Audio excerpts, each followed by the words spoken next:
So ఇప్పుడు మనము అంతఃస్రావి గ్రంథులు రకాలు.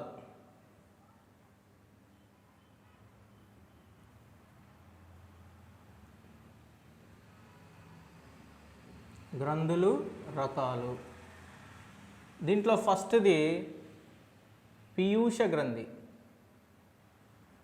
పిట్యూటరీ గ్లాండ్ అంటాం, ఆర్ హైపోఫైసిస్.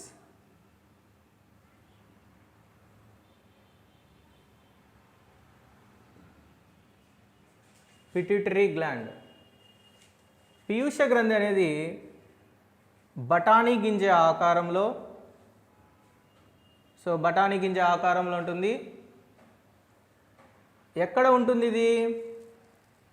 హైపోథలామస్కు ఒక కాడ ద్వారా అంటుకొని ఉంటుంది అన్నమాట. సో హైపోథలామస్కు ఒక కాడ ద్వారా అంటుకొని ఉంటుంది పీయూష గ్రంథి. ఈ కాడనే ఏమంటామంటే మనము కాలాంచిక, ఇన్ఫండిబులం.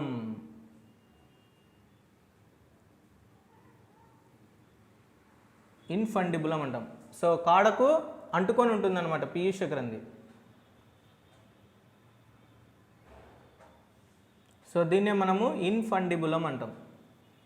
పీయూష గ్రంథి అనేది హైపోథలామస్కు ఒక కాడ ద్వారా అంటుకొని ఉంటుందన్నమాట. దీన్నే ఇన్ఫండిబులం లేదా కాలాంచిక అంటాం. పీయూష గ్రంథిలో మొత్తం 3 లంబికలు ఉంటాయి. పీయూష గ్రంథిలో లంబికల సంఖ్య 3. పూర్వలంబిక, మధ్యలంబిక, పరలంబిక. కానీ మనకు ఎలా కనిపిస్తుంది ఇది? పూర్వ మధ్య లంబికలు కలిసిపోయి ఒకే లంబికలాగా కనిపిస్తాయి అన్నమాట. పరలంబిక, పూర్వలంబిక, మధ్యలంబిక, పరలంబిక. ఈ రెండింటిని కలిసి పార్స్ డిస్టాలిస్ అంటాం. పార్స్ డిస్టాలిస్. దీన్ని పార్స్ నర్వోసా. పార్స్ డిస్టాలిస్, పార్స్ నర్వోసా. దీన్ని స్పెసిఫిక్గా ఏమని పెట్టాలంటే పార్స్ ఇంటర్మీడియా. ఇంటర్మీడియా అంటే మధ్యస్థంగా ఉండేది. పూర్వలంబిక, మధ్యలంబిక, పరలంబిక. పార్స్ డిస్టాలిస్, పార్స్ ఇంటర్మీడియా, పార్స్ నర్వోజా. నర్వోజా అని ఎందుకంటామంటే ఇది వచ్చేసి హైపోథలామస్ నుంచి విడుదలయ్యే నాడీ స్రావాలు ఇందులో ఉంటాయి అన్నమాట పరలంబికలో. సో హైపోథలామస్ నుంచి విడుదలయ్యే నాడీ స్రావాలు ఇది వచ్చేసి మనకు పార్స్ నర్వోజా, పరలంబిక. ఇక్కడ పూర్వలంబిక, మధ్యలంబికలు ఉంటాయి.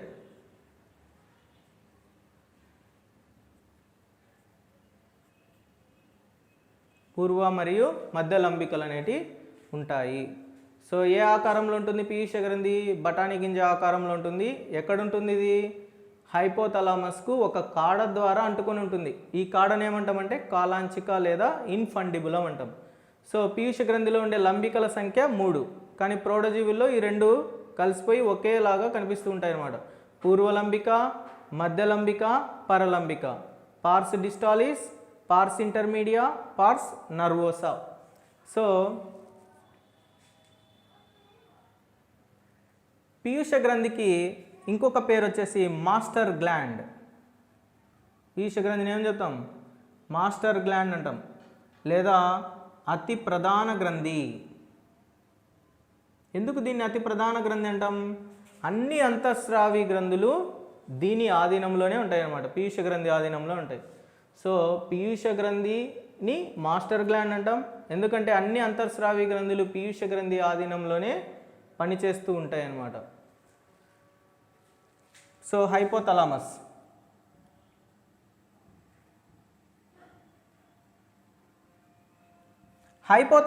ఇది హైపోథలామస్ అనమాట. హైపోథలామస్కు ఒక కాడ ద్వారా అంటుకొని ఉంటుంది పీయూష గ్రంథి. ఈ హైపోథలామస్ నుంచి కొన్ని నాడీ స్రావక కణాలు అనేవి ఉంటాయన్నమాట. దీంట్లో నాడీ స్రావక కణాలు, హైపోథలామస్లో చాలా నాడీ స్రావక కణాలు ఉంటాయి. వీటినే కేంద్రకాలు అంటాం. హైపోథలామస్లోని నాడీ స్రావక కణాలను ఏమని పిలుస్తాం? కేంద్రకాలు అంటాం. ఈ స్రావక కణాలు ఈ పాన్స్ డిస్టాలిస్ యొక్క చర్యలను నియంత్రిస్తూ ఉంటాయి అన్నమాట. సో స్రావక కణాలు వేటి యొక్క చర్యలు నియంత్రిస్తాయి? పాన్స్ డిస్టాలిస్ యొక్క చర్యలను నియంత్రిస్తూ ఉంటాయి. సో హైపోథలామస్లో అనేక నాడీ స్రావక కణాలు ఉంటాయి. వీటినే కేంద్రకాలు అంటాం. ఈ నాడీ స్రావక కణాలు పాన్స్ డిస్టాలిస్ యొక్క చర్యలను నియంత్రిస్తుంటాయి. అంటే పూర్వలంబిక మధ్యలంబికల యొక్క చర్యలు నియంత్రించేటేంటి? వీటి నుంచి వచ్చే స్రావాలు.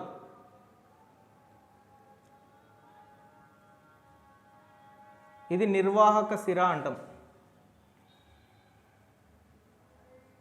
వీటి నుంచి వచ్చే స్రావాలు అనేటి ఈ రెండిటి యొక్క చర్యలను నియంత్రిస్తూ ఉంటాయి. మరియు నాడీ స్రావాలు వేటి యొక్క చర్యలు నియంత్రిస్తాయి? పరలంబిక యొక్క చర్యలను నియంత్రిస్తూ ఉంటాయి. అందుకే వీటిని ఏమంటాం? పాన్స్ నర్వోసా అంటాం. నర్వ్స్. సో నాడీ స్రావాలు అనేటి పరలంబిక యొక్క చర్యలను నియంత్రిస్తూ ఉంటాయి. పరలంబిక యొక్క చర్యలను నియంత్రించేటి నాడీ స్రావాలు. నాడీ స్రావక కణాలు దేన్ని నిర్ణయిస్తాయి? పాన్స్ డిస్టాలిస్ అంటే పూర్వలంబిక యొక్క చర్యలను మధ్యలంబిక యొక్క చర్యలను నియంత్రిస్తూ ఉంటాయి అన్నమాట. సో నాడీ స్రావక కణాలను ఏమంటాం? కేంద్రకాలు. ఇవి పాన్స్ డిస్టాలిస్ యొక్క చర్యలను నియంత్రిస్తూ ఉంటాయి. నాడీ స్రావాలు వచ్చేసి పరలంబిక యొక్క చర్యలను నియంత్రిస్తూ ఉంటాయి. హైపోథలామస్ నుంచి 2 రకాల హార్మోన్లు విడుదలవుతాయి అన్నమాట మనకు. హైపోథలామస్ నుంచి రిలీజ్ అయ్యే హార్మోన్స్ ఎన్ని రకాలు? 2 రకాలు. ఒకటి విడుదల హార్మోన్లు, 2 నిరోధక హార్మోన్లు. విడుదల హార్మోన్స్, నిరోధక హార్మోన్స్. సో దీన్ని ఇంగ్లీష్లో రిలీజింగ్ హార్మోన్స్,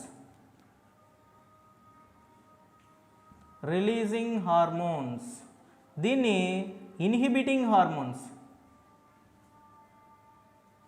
రిలీజింగ్ హార్మోన్ యొక్క పని అంటే విడుదల హార్మోన్ ఏం చేస్తుందంటే పీయూష గ్రంథి నుంచి విడుదలైన హార్మోన్లు స్థాయి పెరిగినట్లయితే, దాని యొక్క స్థాయి పెరిగినట్లయితే ఈ నిరోధక హార్మోన్ విడుదలయ్యి వాటి యొక్క స్థాయిని ఏం చేస్తుంది? తగ్గిస్తుంది అనమాట. అదే విడుదల హార్మోన్ వచ్చి పీయూష గ్రంథి నుంచి స్రావాలను విడుదలయ్యేటట్లు, పీయూష గ్రంథి నుంచి స్రావాలు విడుదలయ్యేటట్లు ఇది ప్రోత్సహిస్తుంది అనమాట. స్రావాల విడుదలను ప్రోత్సహిస్తుంది. ఆ స్రావాలను ఏమంటాం మనము? హార్మోన్స్ అంటాం. హార్మోన్లు విడుదల కావాలా అని ప్రోత్సహించేది ఏంది? విడుదల హార్మోన్. ఎక్కడి నుంచి విడుదలవుతుంది? హైపోథలామస్ నుంచి విడుదలవుతుంది అనమాట.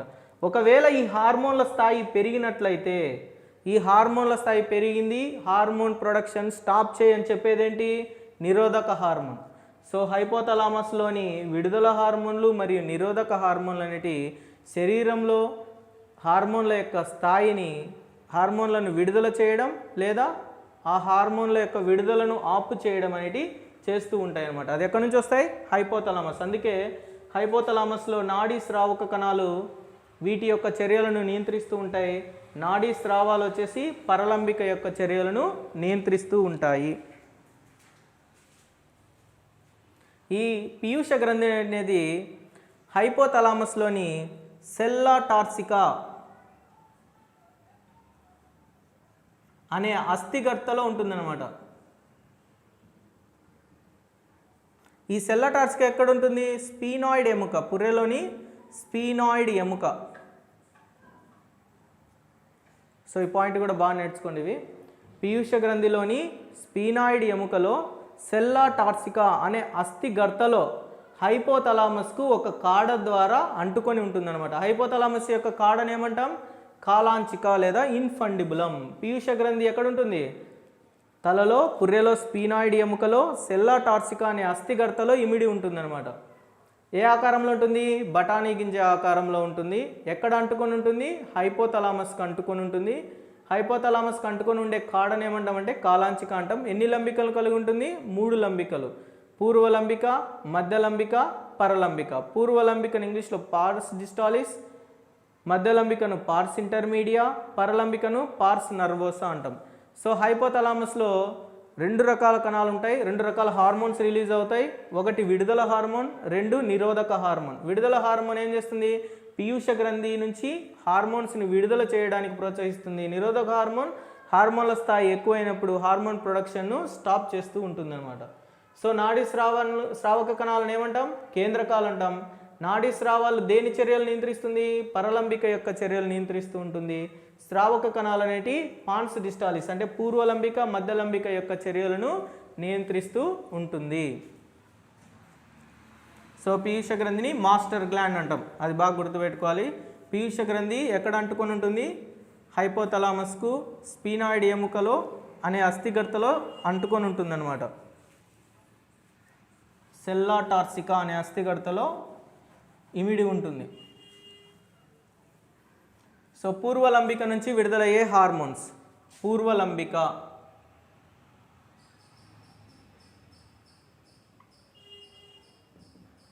దీన్ని ఏమని చెప్పినాం?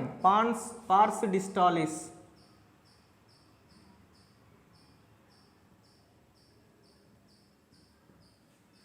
ఎపిహైపోఫైసిస్ అంటాం దీన్ని. పీయూష గ్రంథిని హైపోఫైసిస్ అంటాం, పూర్వం కాబట్టి ఎపిహైపోఫైసిస్ అంటాం. పూర్వలంబిక నుంచి మొత్తం 6 రకాల హార్మోన్స్ విడుదలవుతాయి. పూర్వలంబిక నుంచి విడుదలయ్యే హార్మోన్ల సంఖ్య 6. వీటిలో ఒక్కొక్క దాని గురించి మనము చదువుదాం. ఈ హార్మోన్లను ఏమని పేరు పెడతారంటే ట్రాఫిన్స్ అంటాం. పీయూష గ్రంథి నుంచి విడుదలయ్యే హార్మోన్ ఏమంటాం? ట్రాఫిన్ అని ఎక్కడ కనపడినా మనకు పూర్వలంబిక నుంచి విడుదలయ్యే హార్మోన్ అని గుర్తుపెట్టుకోవాలన్నమాట. ట్రాఫిన్ అంటాం. పూర్వలంబిక నుంచి విడుదలయ్యే హార్మోన్స్ ఏమంటాం? ట్రాఫిన్స్. ఎన్ని హార్మోన్స్ రిలీజ్ అవుతాయి? 6 రకాల హార్మోన్. మొట్టమొదటిది పెరుగుదల హార్మోన్.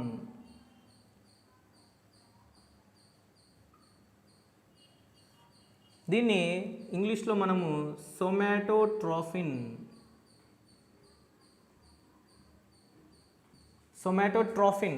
ట్రాఫిన్స్ అనేది చెప్పినాం కదా. ట్రాఫిన్ అని ఎక్కడ వచ్చినా మనకు పూర్వలంబిక అని గుర్తుపెట్టుకోవాలి. పెరుగుదల హార్మోన్ ఆల్రెడీ మనం ఇంట్రడక్షన్లోనే చెప్పినాం. హార్మోన్ల స్థాయి పెరిగినా తగ్గినా ఏమొస్తాయి? అపస్థితులు. అక్కడ మనం నేర్చుకున్నాం. పెరుగుదల హార్మోన్ ఎక్కడెక్కడ వర్క్ అవుతుంది? ఇది ఎముకలు, కాలేయం, నిర్వాహక అంగాలు, వీటి మీద పనిచేస్తుంది అన్నమాట. సో హార్మోన్స్ అనేవి ఎక్కడికి రిలీజ్ అవుతాయి? మనకు శరీరంలోకి విడుదలవుతాయి. సో ఈ పెరుగుదల హార్మోన్ అంటే దీన్ని ఇంగ్లీష్లో గ్రోత్ హార్మోన్ అని కూడా అంటాం. ఈ గ్రోత్ హార్మోన్ ఎక్కడెక్కడ పనిచేస్తుంది? ఎముకలు, కాలేయం, నిర్వాహకంగాలు, కాళ్ళు, చేతులు, వీటి మీద పనిచేస్తూ ఉంటుంది అనమాట. ఈ పెరుగుదల హార్మోన్ శరీరంలో పెరిగితే, పెరుగుదల హార్మోన్ ఎక్కువగా రిలీజ్ అయిందనుకో లేదా తక్కువగా రిలీజ్ అయినా కొన్ని అపస్థితులు అనేటివి వస్తాయన్నమాట. ఇప్పుడు ఎక్కువగా విడుదల కావడం వలన వచ్చే అపస్థితులు చూద్దాం. పెరుగుదల హార్మోన్ ఏమంటాం? సొమాటోట్రోఫిన్. ఈ హార్మోను ఎక్కువగా విడుదల కావడం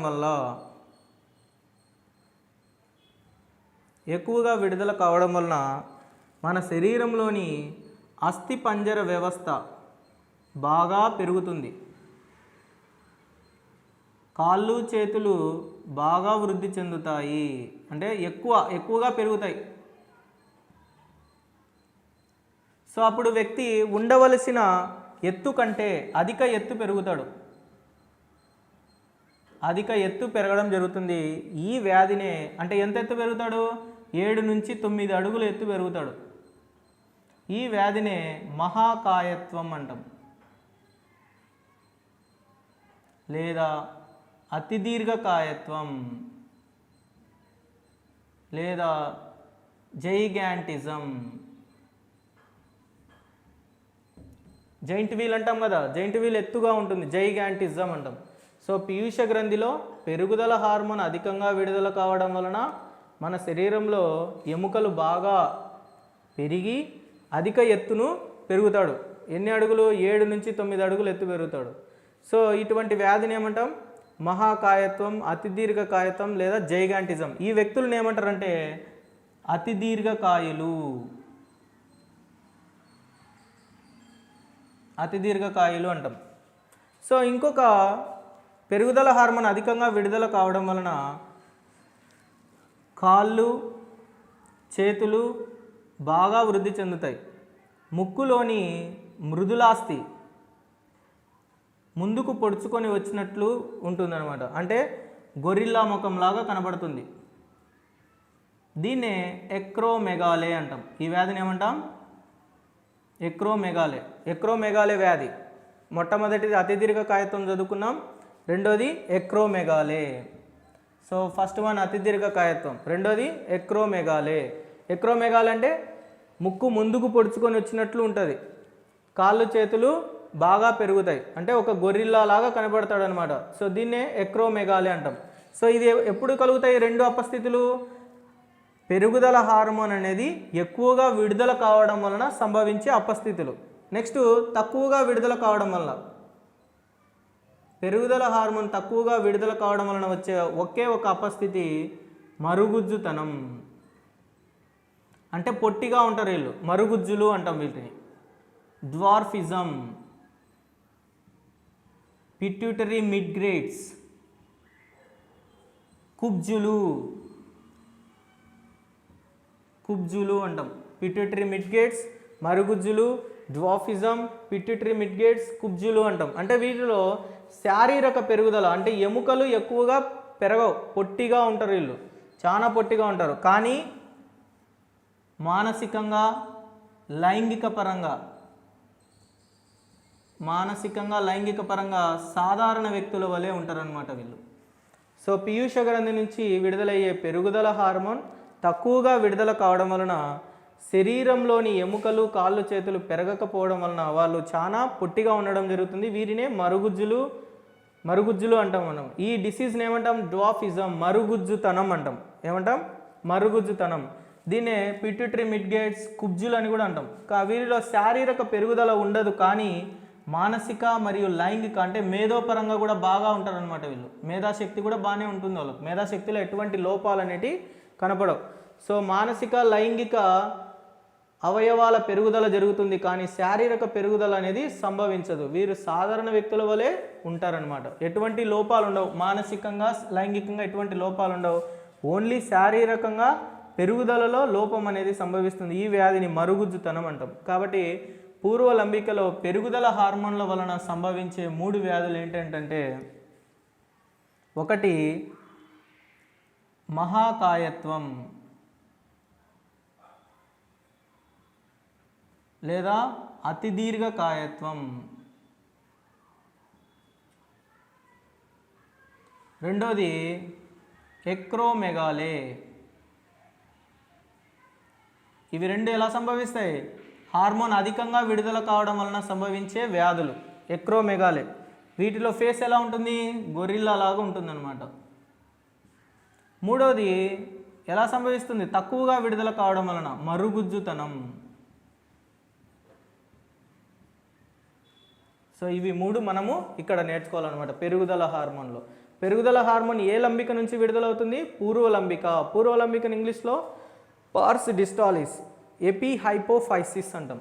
so next one prolactin.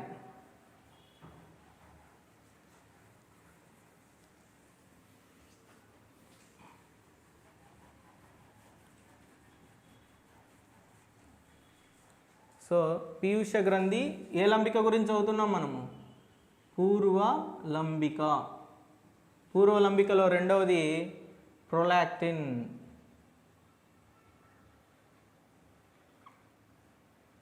ల్యూటియోట్రోఫిన్,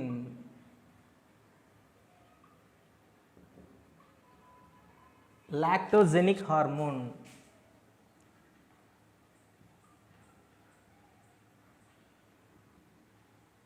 so ఇది సెకండ్ వన్. ఫస్ట్ది మనం పెరుగుదల హార్మోన్ గురించి నేర్చుకున్నాం. ఆల్రెడీ చెప్పాను మీకు, ట్రోఫిన్ అని ఎక్కడొచ్చినా పూర్వలంబికనే మనం గుర్తుపెట్టుకోవాలి. పూర్వలంబిక నుంచి విడుదలయ్యే హార్మోన్స్ని ఏమంటాం? ట్రోఫిన్ అంటాం. సో దీంట్లో రెండోది ఏంటి? ప్రొలాక్టిన్. ఆల్రెడీ తెలుసు, లాక్టిక్ అంటే ఏంటి? పాలు. లాక్టిక్ అంటే పాలు. సో అంటే ఈ ప్రొలాక్టిన్ అనే హార్మోన్ పీయూష గ్రంథి పూర్వలంబిక నుంచి విడుదలవుతుంది అనమాట. Prolactin, luteotrophin, lactogenic hormones. ఈ హార్మోన్లు ఎక్కడ పనిచేస్తాయి? మనకు క్షీర గ్రంథుల మీద పనిచేస్తాయి స్త్రీలలో. ఎవరిలో? స్త్రీలలో క్షీర గ్రంథుల మీద పనిచేసి క్షీరోత్పత్తికి తోడ్పడతాయి అన్నమాట. క్షీర గ్రంథుల మీద పనిచేసి క్షీరోత్పత్తికి తోడ్పడే హార్మోన్స్ ఏంటి? ప్రొలాక్టిన్. ఏ గ్రంథుల మీద పనిచేస్తాయి? క్షీర గ్రంథుల మీద పనిచేస్తాయి. దేని ఉత్పత్తిని ప్రోత్సహిస్తాయి? క్షీరోత్పత్తి. క్షీరోత్పత్తి అంటే మిల్క్ ఎజెక్షన్, మిల్క్ ప్రొడక్షన్, ఉత్పత్తి, ప్రొడక్షన్. మిల్క్ ఎజెక్షన్ అయితే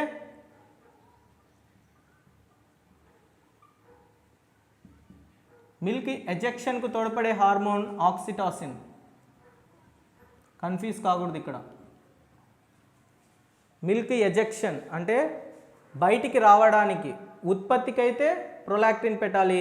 ఎజెక్షన్ అంటే బయటికి రావడానికి. బయటికి రావాలంటే ఏం చేయాలి? క్షీర గ్రంథుల్లోని కండరాలు సంకోచలు సడలికలు జరపాలి, కాంట్రాక్షన్స్ జరపాలి. కాంట్రాక్షన్ జరపాలంటే ఏ హార్మోన్? ఆక్సిటాసిన్. అది మళ్ళీ చదువుకుందాం మనం.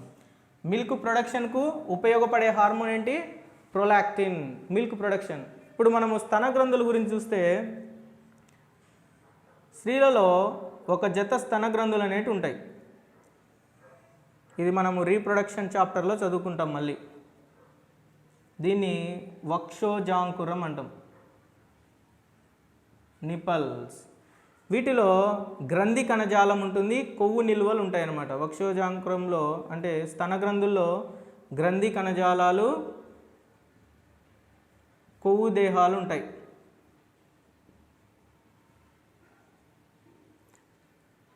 ప్రతి క్షీర గ్రంథిలో 15 నుంచి 20 లంబికలు అనేవి ఉంటాయి అన్నమాట. క్షీర గ్రంథిలో ఏముంటాయి? క్షీర లంబికలు అనేవి ఉంటాయి. క్షీర గ్రంథి ఏమేమిగా విభజన చెందుతుంది? క్షీర లంబికలు. క్షీర లంబికల నుంచి క్షీర లంబికల్లోని కుహరాన్ని ఆల్వియోలై అంటాం. క్షీరకోశం, దీన్ని ఏమంటాం? క్షీరకోశాలు. సో ఎన్ని లంబికలు ఉంటాయి? 15 నుంచి 20 లంబికలు ఉంటాయి. ఎన్ని క్షీర గ్రంథులు ఉంటాయి? స్తన గ్రంథులు ఒక జత ఉంటాయి అన్నమాట. క్షీర గ్రంథుల సంఖ్య ఒక జత. క్షీర గ్రంథులు అనేవి ఉంటాయి, స్తన గ్రంథులు. ఈ స్తన గ్రంథుల్లో ప్రతి క్షీర గ్రంథిలో 15 నుంచి 20 క్షీర లంబికలు అనేవి. ఇవన్నీ మనకి ఇక్కడ రావు, రీప్రొడక్షన్ చాప్టర్లో మనం చదువుకుంటాం. మనకి ఇక్కడ ఇంపార్టెంట్ వచ్చేసి ప్రొలాక్టిన్ అనే హార్మోన్ విడుదలవుతుంది. ఈ ప్రొలాక్టిన్ అనే హార్మోను క్షీర గ్రంథుల మీద చర్య జరుపుతుంది, క్షీరోత్పత్తికి తోడ్పడుతుంది. అంతవరకే మనకి ఇక్కడ ఇంపార్టెంట్. కానీ ఇది మనకు అడిషనల్, ఇది మనకు రీప్రొడక్షన్ చాప్టర్లో నేర్చుకుంటాం ఇది. సో ప్రతి క్షీర గ్రంథిలో 15 నుంచి 20 క్షీర లంబికలు ఉంటాయి. ఈ క్షీర లంబికల్లోని కుహరాన్ని, ఇక్కడ కుహరం ఉంది కదా, దీన్ని క్షీరకోశాలు అంటాం. ఆల్వియోలై. ఆల్వియోలై అనేది మళ్ళీ లంగ్స్లో కూడా వస్తుంది మనకు, ఎక్స్చేంజ్ ఆఫ్ గ్యాసెస్. సో క్షీరకోశాల్లో మిల్క్ అనేటి ఉత్పత్తి అవుతూ ఉంటాయి. ఈ మిల్క్ ఉత్పత్తి కావాలంటే ఏ హార్మోన్ అవసరం? ప్రొలాక్టిన్.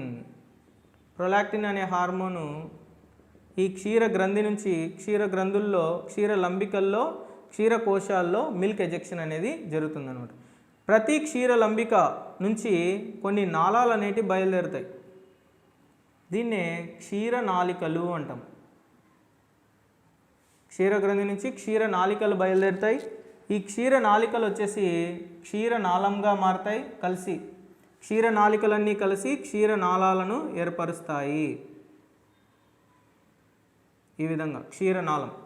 క్షీరనాళాలన్నీ కలిసి కలసిక, విశాలమైన కలసిలోకి తెరుచుకుంటాయి అన్నమాట. క్షీరనాళాలన్నీ కలిసి విశాలమైన కలసికలోకి తెరుచుకుంటాయి. సో ప్రతి క్షీర గ్రంథిలో 15 నుంచి 20 క్షీరలంబికలు ఉంటాయి.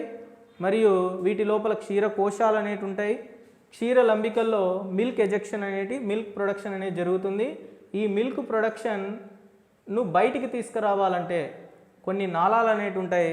అవి క్షీరలంబికల నుంచి క్షీరనాళాలు బయలుదేరుతాయి. క్షీరనాళాలన్నీ కలిసి క్షీరనాళంగా ఏర్పడుతుంది. క్షీరనాళం అన్నీ కలిసి విశాలమైన కలసికగా మారుతుంది. ఈ విశాలమైన క్షీర కలసిక కలిసి క్షీరవాహికలోకి తెరుచుకుంటుంది అన్నమాట. క్షీరవాహిక. ఈ క్షీరవాహిక వచ్చేసి వక్షోజాంకురం గుండా మిల్క్ ఎజెక్షన్ అనేది బయటికి రావడం అనేది జరుగుతుంది. మిల్క్ ఎజెక్షన్ జరగాలంటే ఏ హార్మోన్ దీని మీద పనిచేయాలి? ఆక్సిటాసిన్. ఆక్సిటాసిన్ చర్య వలన మిల్క్ ఎజెక్షన్ అనేది జరుగుతుంది. సో ఇది ఆర్డర్ అండి. ఇది వక్షోజాంకురం, దీన్నే నిప్పల్ అంటాం, నిపల్స్. సో క్షీర గ్రంథుల్లో 15 నుంచి 20 క్షీరలంబికలు ఉంటాయి. దీంట్లో క్షీరకోశం ఉంటుంది. ఈ క్షీరకోశంలో మిల్క్ అనేటి ప్రొడక్షన్ అవుతుందన్నమాట.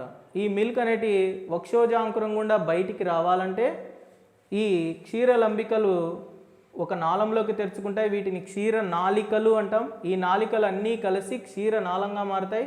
ఈ నాళికలన్నీ ఒక విశాలమైన కలసికలోకి తెరుచుకుంటాయి. ఈ కలసికలన్నీ కలిసి క్షీరవాహిక ద్వారా వక్షోజాంకురం గుండి మిల్క్ ఎజెక్షన్ అనేది జరుగుతుంది. సో ఇక్కడ మనం బాగా గుర్తుపెట్టుకోవాల్సింది అనేటి ప్రొలాక్టిన్ అనే హార్మోన్ దేని మీద చర్య జరుపుతుందంటే క్షీరగ్రంథుల మీద. క్షీరగ్రంథుల నుంచి ఏం ఉత్పత్తి జరుగుతుంది? క్షీరోత్పత్తి. క్షీరగ్రంథులు అనేటి ఏంటవి? ఏంది క్షీరగ్రంథులు? క్షీరగ్రంథులు అనేటి మార్పు చెందిన స్వేద గ్రంథులు అనమాట. ఇవి మార్పు చెందిన స్వేద గ్రంథులు. సో క్షీరగ్రంథులు అనేటి మార్పు చెందిన స్వేద గ్రంథులే క్షీరగ్రంథులు. స్వేద గ్రంథులు మనలో మార్పు చెంది ఏ గ్రంథులుగా మారుతాయి? క్షీరగ్రంథులుగా మారుతాయి. ఈ పురుషులలో ఈ క్షీరగ్రంథులు అనేటి అవశేష అవయవాలుగా ఉంటాయి అన్నమాట. ఫంక్షనింగ్ అనేది ఉండదు. పురుషులలో క్షీరగ్రంథులు అవశేష అవయవాలు. సో ఇదండి ప్రొలాక్టిన్ గురించి. పీయూష గ్రంథి పూర్వలంబిక నుంచి మొట్టమొదటగా మనం నేర్చుకున్న హార్మోన్ పెరుగుదల హార్మోన్. రెండోది ప్రొలాక్టిన్. దీనికి మరొక పేర్లు వచ్చేసి luteinising hormone, lactogenic hormone. So prolactin అనేది ఏ గ్రంథుల మీద చర్య జరుపుతుంది? క్షీర గ్రంథుల మీద చర్య జరుపుతుంది. వీటి నుంచి క్షీరోత్పత్తికి తోడ్పడుతుంది. అండ్ థర్డ్ వన్, ఈ అడిషనల్ ఇన్ఫర్మేషన్ అనేది మళ్ళీ మనం నేర్చుకోవాల్సిందే. అది ఇక్కడే నేర్చుకుంటే సరిపోతుంది. So next third one ACTH, adreno కార్టికోట్రోఫిక్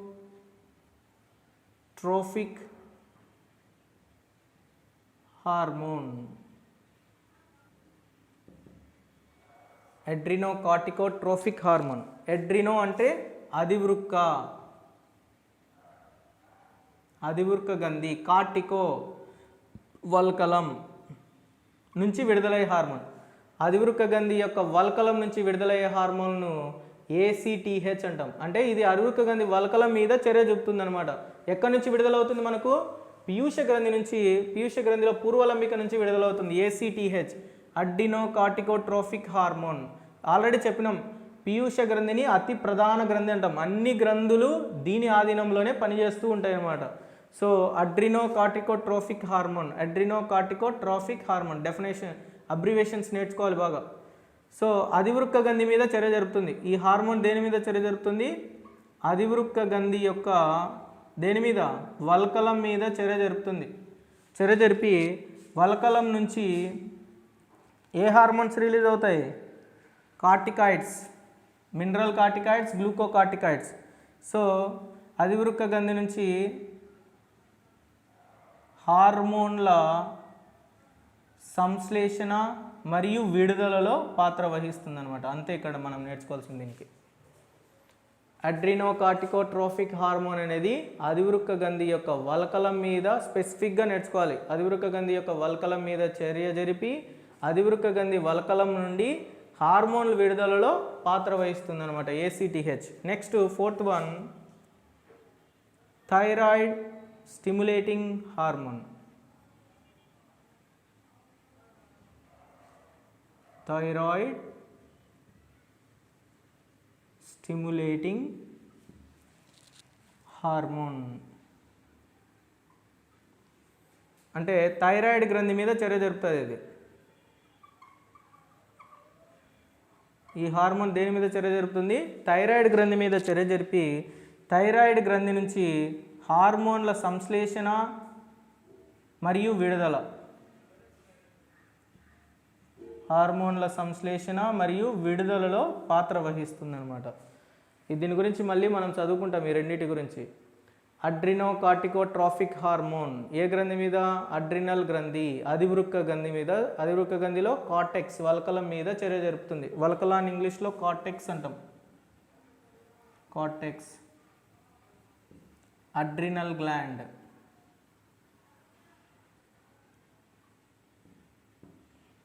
adrenal గ్రంథి యొక్క కార్టెక్స్ మీద చర్య జరిపి అధివృక్క గ్రంథి యొక్క హార్మోన్ల సంశ్లేషణ మరియు విడుదల.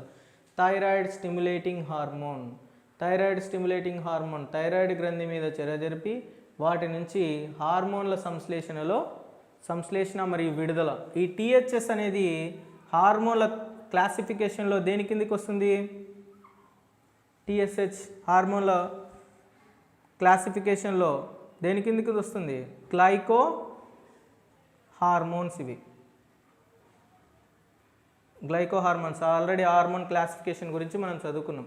సో థైరాయిడ్ స్టిమ్యులేటింగ్ హార్మోన్ అనేది థైరాయిడ్ గ్రంథి మీద చర్య జరిపి థైరాయిడ్ గ్రంథి నుంచి హార్మోన్ల సంశ్లేషణ మరియు విడుదలలో పాత్ర వహిస్తుంది. అండ్ నెక్స్ట్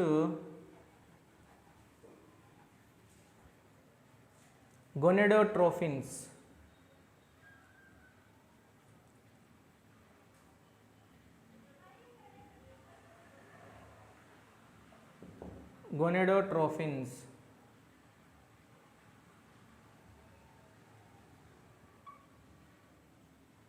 గొనెడోట్రోఫిన్స్ ఇవి రెండు అన్నమాట, రెండు రకాలు ఇవి. ఒకటి వచ్చేసి ల్యూటినైజింగ్ హార్మోన్, రెండు ఫాలికిల్ స్టిమ్యులేటింగ్ హార్మోన్. సో మొత్తం 6 అయిపోతాయి ఇక్కడికి. ఆల్రెడీ మనము 4 చదువుకున్నాము, 5th one and 6th. So పూర్వలంబిక నుంచి విడుదలయ్యే హార్మోన్ల సంఖ్య 6. ఫస్ట్ వన్ పెరుగుదల హార్మోన్ గురించి మనం చదువుకున్నాం, పెరుగుదల hormone. Second one prolactin. Third one ACTH, adrenocorticotrophic hormone. Fourth one thyroid stimulating hormone. Fifth one ఏంటి? Luteinising hormone. Sixth one follicle stimulating hormone. ఇవి 6 రకాలు అనమాట. పూర్వలంబిక నుంచి విడుదలయ్యే హార్మోన్ల సంఖ్య 6. So luteinising hormone fifth one. ఈ ల్యూటినైజింగ్ హార్మోన్ అనేది ఈ రెండింటిని కలిపి ఏమంటాం? Luteinising and follicle stimulating hormone రెండింటిని కలిపి గొనెడోట్రోఫిన్స్ అంటాం. ఈ రెండింటిని గొనెడోట్రోఫిన్స్. ల్యూటినైజింగ్ హార్మోన్ పురుషులలో అంటే మేల్స్లో ముష్కాలపై చర్య జరిపి అంటే ముష్కాలలో ఎక్కడ చర్య జరుపుతుంది? ఇది లీడిక్ కణాలు. దీన్నే మధ్యాంతర కణాలు అంటాం. ముష్కాలపై చర్య జరిపి అనగా లీడిక్ కణాలపై చర్య జరిపి పురుష లైంగిక హార్మోన్లైన ఆండ్రోజెన్స్ను విడుదల చేస్తుందన్నమాట. ఆండ్రోజెన్స్, పురుష లైంగిక హార్మోన్స్ అయిన ఆండ్రోజెన్స్. ఈ ఆండ్రోజెన్స్లో ప్రధానమైనది ఏంటి? పురుషుల నుంచి విడుదలయ్యే హార్మోన్ ఏంటి? టెస్టోస్టిరాన్. టెస్టోస్టిరాన్ అనేది పురుషులలో విడుదలయ్యే హార్మోన్లన్నింటిలో ప్రధానమైనది. ఆండ్రోజెన్స్లో ప్రధానమైనది. ఆండ్రోజెన్స్ ఎక్కడి నుంచి వస్తాయి? లీడిక్ కణాల నుంచి వస్తాయి. లీడిక్ కణాలు ఎక్కడ ఉంటాయి? ముష్కాలలో ఉంటాయి. ఇవన్నీ మనము రీప్రొడక్షన్ చాప్టర్లో నీట్గా చదువుకుంటాం ఇవి. సో ల్యూటినైజింగ్ హార్మోన్ అనేది పురుషులలో ముష్కాలపై చర్య జరుపుతుంది. ముష్కాలలో లీడిక్ కణాలపై చర్య జరిపి వాటి నుంచి ఆండ్రోజెన్స్ అనే హార్మోన్స్ని రిలీజ్ చేస్తాయి. ఆండ్రోజెన్స్లో ప్రధానమైనది టెస్టోస్టిరోన్ అనే హార్మోన్. నెక్స్ట్ స్త్రీలలో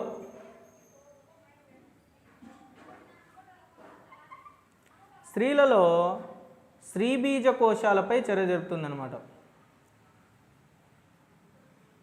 కోశాలపై చర్య జరిపి ఈస్ట్రోజన్ అనే హార్మోన్ విడుదల చేస్తుంది. స్త్రీబీజ కోశాల నుంచి ఏ హార్మోన్? ఈస్ట్రోజన్. సో స్త్రీబీజ కోశాల నుంచి ఈస్ట్రోజన్ అనే హార్మోన్ విడుదలవుతుంది. మరియు స్త్రీబీజ కోశాలలో అండం విడుదలైన తర్వాత కార్పస్ లూటియం ఏర్పడుతుందన్నమాట. పగిలిన పుటికనే కార్పస్ లూటియం అంటాం. ఈ కార్పస్ లూటియం నుంచి ప్రొజెస్టిరాన్ అనే హార్మోన్ విడుదల చేస్తుంది.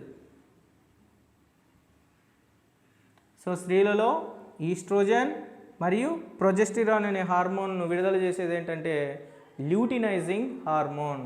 So next 6th one follicle stimulating hormone. Follicle stimulating hormone వచ్చేసి పురుషులలో శుక్రజననాన్ని, స్త్రీలలో అండం యొక్క అభివృద్ధి. సో స్త్రీలలో అండం అభివృద్ధికి, పురుషులలో శుక్రజననానికి తోడ్పడే హార్మోన్ వచ్చేసి follicle stimulating hormone. Follicle stimulating అండం యొక్క అభివృద్ధి. పురుషులలో శుక్రజననం ఎక్కడి నుంచి జరుగుతుంది? శుక్రనాళికల నుంచి. శుక్రలంబికలు, శుక్రనాళికల ద్వారా విడుదలవుతాయి. సో లంబికల్లో శుక్రనాళికలు ఉంటాయి అన్నమాట. సో అక్కడి నుంచి మనకేం విడుదలవుతాయి? శుక్ర కణాలు అనేటివి విడుదలవుతాయి అన్నమాట. సో పురుషులలో శుక్రజననం జరగాలన్నా, స్త్రీలలో అండం అభివృద్ధి చెందాలన్నా ఫాలికిల్ స్టిమ్యులేటింగ్ హార్మోన్ అనేది అవసరం అవుతుంది. అదే ల్యూటినైజింగ్ హార్మోన్ ఏం చేస్తుంది? స్త్రీలలో స్త్రీబీజ కోశాలపై చర్య జరిపి ఈస్ట్రోజన్ అనే హార్మోన్ను, కార్పస్ లూటియం నుంచి ప్రొజెస్టిరాన్ అనే హార్మోన్ విడుదల చేయడంలో ప్రోత్సహిస్తుంది. పురుషులలో అయితే లీడి కణాలపై చర్య జరిపి ఆండ్రోజెన్స్ అనే హార్మోన్లను విడుదల చేయడం జరుగుతుంది. ఆండ్రోజెన్స్లో ప్రధానమైంది టెస్టోస్టిరాన్. వీటికి మనకు పూర్వలంబికలోని 6 హార్మోన్స్ అనేటివి అయిపోయినాయి అన్నమాట. సో నెక్స్ట్ మధ్యలంబిక. ఈ పూర్వలంబిక, మధ్యలంబికలను దేని ఆధీనంలో ఉంటాయి? హైపోథలామస్ యొక్క స్రావక కణాలు అంటే కేంద్రకాల ఆధీనంలో పనిచేస్తూ ఉంటాయి. So next మధ్యలంబిక.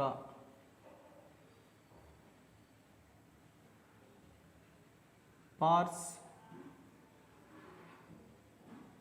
ఇంటర్మీడియా.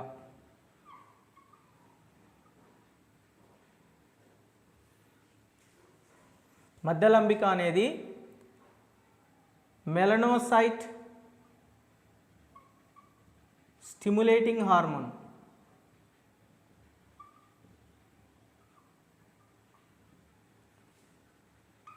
సో మధ్యలంబిక నుంచి విడుదలయ్యే hormone melanocyte stimulating hormone.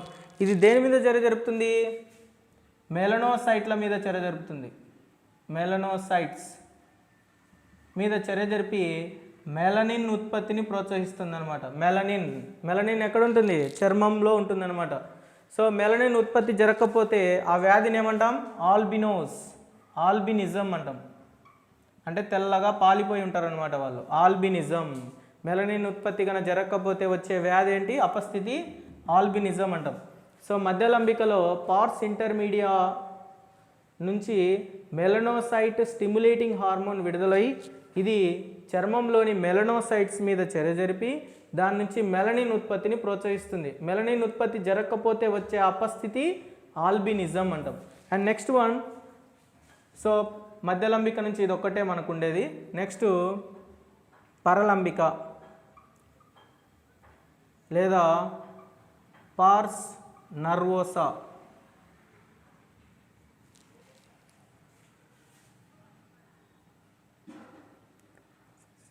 Neurohypophysis.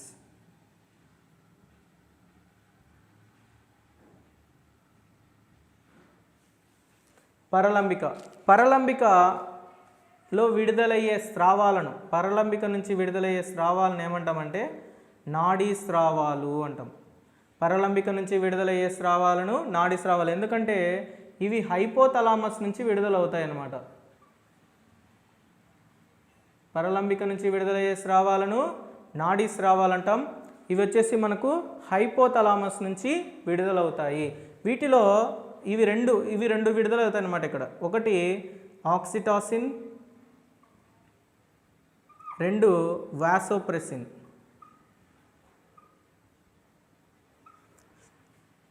పరలంబిక నుంచి విడుదలయ్యే హార్మోన్లును నాడీ స్రావాలంటాం. వీటిని ఇవి ఎక్కడి నుంచి రిలీజ్ అవుతాయంటే హైపోథలామస్ నుంచి విడుదలవుతాయి.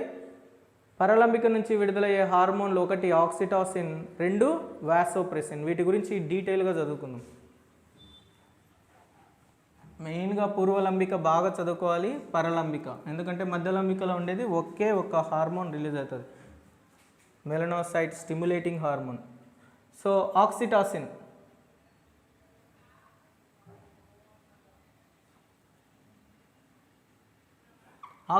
ఎక్కడి నుంచి రిలీజ్ అవుతుంది? పరలంబిక నుంచి రిలీజ్ అవుతుంది. వీటిని నాడీ స్రావం అంటాం, ఎందుకంటే హైపోథలామస్లో నుంచి డైరెక్ట్గా పరలంబికలోకి వస్తుంది కాబట్టి వీటిని నాడీ స్రావాలు అంటాం. ఆక్సిటాసిన్ యొక్క ప్రధాన విధి ఏంటంటే మనం ఆల్రెడీ క్షీర గ్రంథుల కాడ చెప్పుకున్నాం. క్షీర గ్రంథుల యొక్క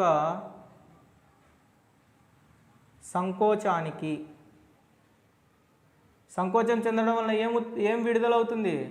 క్షీరం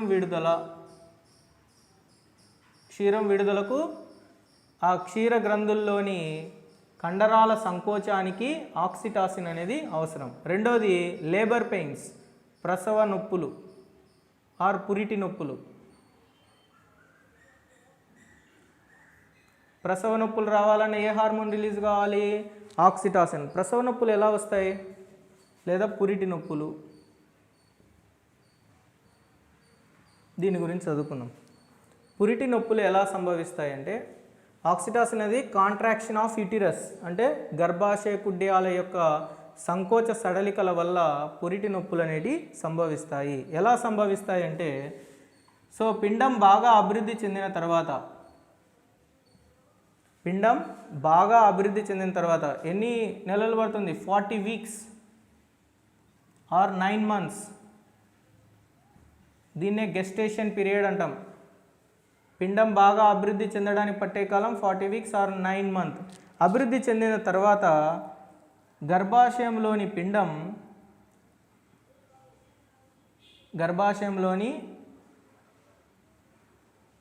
పిండం యొక్క అధివృక్క గంధి నుంచి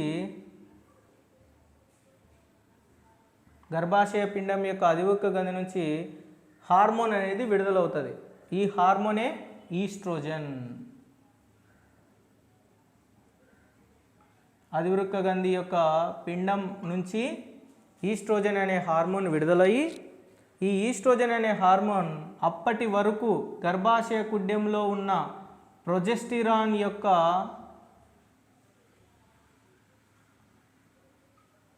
పనిని ఆపివేస్తుందన్నమాట. ఈస్ట్రోజన్ అనే హార్మోన్ విడుదలై ప్రొజెస్టిరాన్ యొక్క పనిని ఆపివేస్తుంది. మరియు ఈ ఈస్ట్రోజన్ విడుదల కావడం వలన గర్భాశయ కుడ్యంలోని ఆక్సిటాసిన్ రిసెప్టార్స్, గ్రాహకాలు, వీటిని గ్రహించి ఈస్ట్రోజన్ యొక్క స్రావాలను గ్రహించి దీని యొక్క ఇన్ఫర్మేషన్ ఎక్కడికి పంపిస్తాయి? హైపోథలామస్కు పంపిస్తాయి. ఈ హైపోథలామస్ ఏం చేస్తుంది? గర్భాశయ కుడ్యాల కాంట్రాక్షన్కి అవసరమైన హార్మోన్ను రిలీజ్ చేస్తుంది. ఏ హార్మోన్ అది? ఆక్సిటాసిన్. ఈ హైపోథలామస్ అనేది ఆక్సిటాసిన్ను విడుదల చేయడం వలన గర్భాశయ కుడ్యాలు ఏం జరుగుతాయి? కాంట్రాక్షన్ అండ్ రిలాక్సేషన్, గర్భాశయ కుడ్యాల సంకోచ సడలికలు జరుపుతాయి. వీటిని ఏమంటాం? పురిటి నొప్పులు అంటాం. ఆక్సిటాసిన్ అనేది పురిటి నొప్పులు, కాంట్రాక్షన్ ఆఫ్ ద యూటిరస్ మరియు క్షీరగ్రంథుల నుంచి క్షీరం విడుదల కావడానికి ఉపయోగపడుతుంది. ఇది పరలంబిక నుంచి విడుదలవుతుంది. దీన్నే నాడీ స్రావం అంటారు, నాడీ స్రావాలు అంటారు. వీటిని ఆక్సిటాసిన్ మరియు వాసోప్రెసిన్ నాడీ స్రావాలు ఉంటాయి. పురిటి నొప్పులు ఎలా కలుగుతాయంటే బాగా అభివృద్ధి చెందిన పిండం నుంచి ఈస్ట్రోజన్ అనే హార్మోన్ విడుదలై ఈ ప్రొజెస్టిరాన్ యొక్క పనిని ఆపివేస్తుంది. దీనివలన ఆక్సిటాసిన్ రిసెప్టార్స్ ఈ సమాచారాన్ని హైపోథలామస్కు చేరవేయడం వలన హైపోథలామస్ నుంచి ఆక్సిటాసిన్ అనే హార్మోన్ విడుదల కావడం వలన గర్భాశయంలోని నునుపు కండరాలు, మయోమెట్రియం అంటాం, మధ్య భాగంలో ఉండే కండరాన్ని మయోమెట్రియం అంటాం. ఈ మయోమెట్రియంలో సంకోచ సడలికలు జరుపుతుందన్నమాట. సంకోచ సడలికల వలన ఈ పిండం అనేది బయటికి రావడం అనేది జరుగుతుంది. దీన్నే ప్రసవం అంటాం. ఆక్సిటోసిన్ అయిపోయింది. Next vasopressin. Last one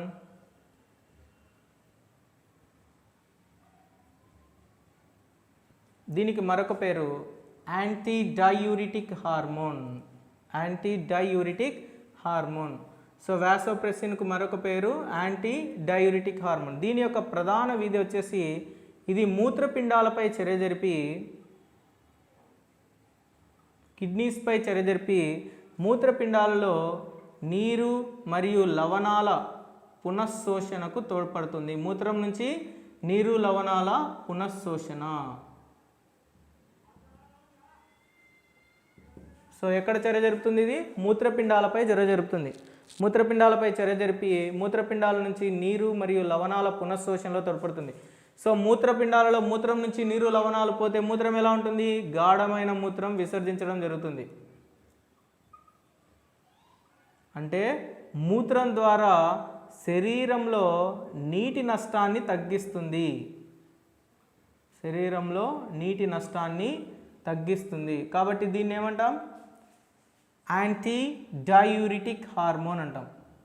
diuretic, anti diuretic hormone vasopressin శరీరంలో నీరు లవణాల పునఃశోషణలో తోడ్పడుతుంది మరియు గాఢమైన మూత్రం విసర్జించడం వల్ల శరీరం నుంచి నీటి నష్టం తగ్గించబడుతుంది. కాబట్టి దీన్ని యాంటీ డయూరిటిక్ హార్మోన్ అంటాం. వాసోప్రెసిన్ లోపం వలన కలిగే వ్యాధి అతిమూత్ర వ్యాధి. వాసోప్రెసిన్ లోపం వలన సంభవించే వ్యాధిని అతిమూత్ర వ్యాధి అంటాం.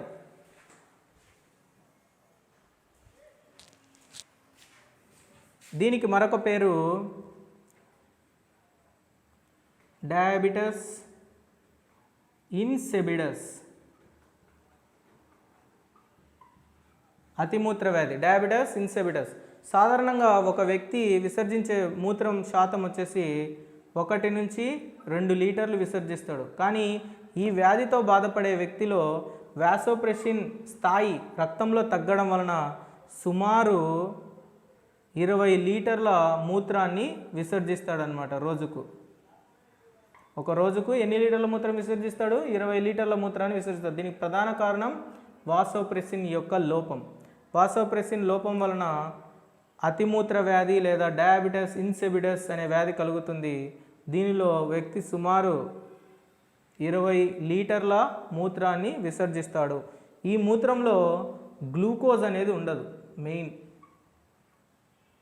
గ్లూకోజ్ లేని మూత్రం. సో ఇతడు విసర్జించే మూత్రం ఏంటి? గ్లూకోజ్ లేని మూత్రాన్ని విసర్జించడం జరుగుతుంది. సో వాసోప్రెసిన్లో వ్యక్తి విసర్జించే మూత్రంలో ఏముండదు? గ్లూకోజ్ అనేది ఉండదు. సో గ్లూకోజ్ లేని మూత్రాన్ని విసర్జించడం అనేది జరుగుతుంది. ఎన్ని లీటర్స్? 20 లీటర్స్. సో ఈ వ్యాధిని ఏమంటాం? అతిమూత్ర వ్యాధి లేదా డయాబెటిస్ ఇన్సిపిడస్ అంటాం. సో ఇది పూర్వలంబిక, మధ్యలంబిక, పరలంబికలోని 2 హార్మోన్స్ గురించి మనం నీట్గా చదువుకున్నాం.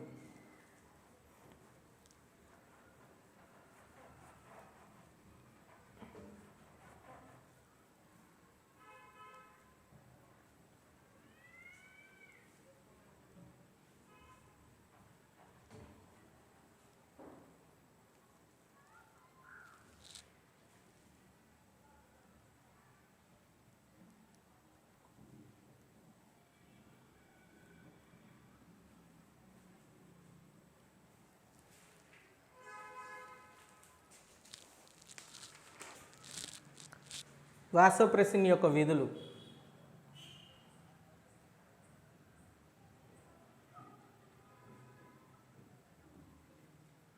వాసోప్రెసిన్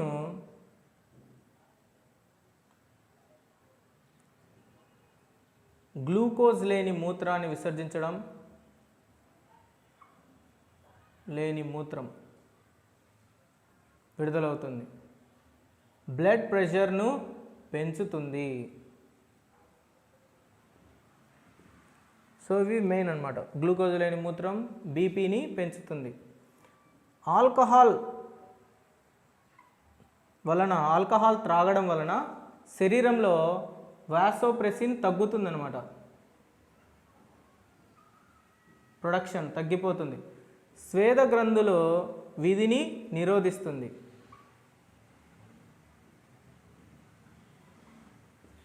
స్వేద గ్రంథుల విధిని నిరోధిస్తుంది.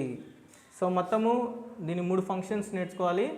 గ్లూకోజ్ లేని మూత్రం బీపీని పెంచుతుంది, స్వేద గ్రంథుల విధిని నిరోధిస్తుంది. ఆల్కహాల్ త్రాగడం వలన వ్యక్తిలో వాసోప్రెసిన్ స్థాయి ఏమవుతుంది, తగ్గిపోతుంది అనమాట.